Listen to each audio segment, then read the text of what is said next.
सांगड़ मां खे ख़बर ॾींदा हलूं। डिस्ट्रिक्ट रिपोर्टर महमूद काइम खानी जी रिपोर्ट मुताबिक़ सॼे ज़िले में मौसर स्नीप चेकिंग ऐं नाकाबंदी जे नतीजे में 2 ॾोहारी गिरफ़्तार करे 2 टीटी पिस्टल हथ कया विया आहिनि। SSP सांगड़ कैप्टन सदाम हुसैन जे हुकुम ते सॼे ज़िले में स्नीप चेकिंग ऐं नाकाबंदी कई वई आहे। इंचार्ज CI सांगड़ अकबर अली चन्ना चेकिंग दौरान 2 जवाबदारनि खे हथियारनि समेत गिरफ़्तार करे वरितो आहे।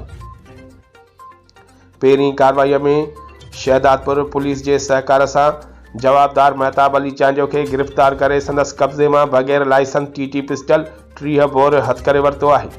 जॾहिं त हिक ॿी कार्रवाईअ में टंडो आदम पुलिस जे सहकार सां जवाबदार मोहम्मद उमर बिरोई खे गिरफ़्तार करे उन जे कब्ज़े मां 1 टीटी पिस्टल 30 बोर हथ करे वरितो।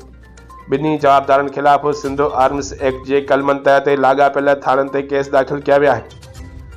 ज़िले में वक़्त ब वक़्ते नाकाबंदी कई वेंदी ऐं मुख़्तलिफ़ होटलनि, बस स्टैंडनि ऐं रेलवे स्टेशन ते स्नीप चेकिंग कई वेंदी आहे, जंहिं जे नतीजे में अमन अमान जी सूरत हाल काफ़ी बहितर थी वई आहे।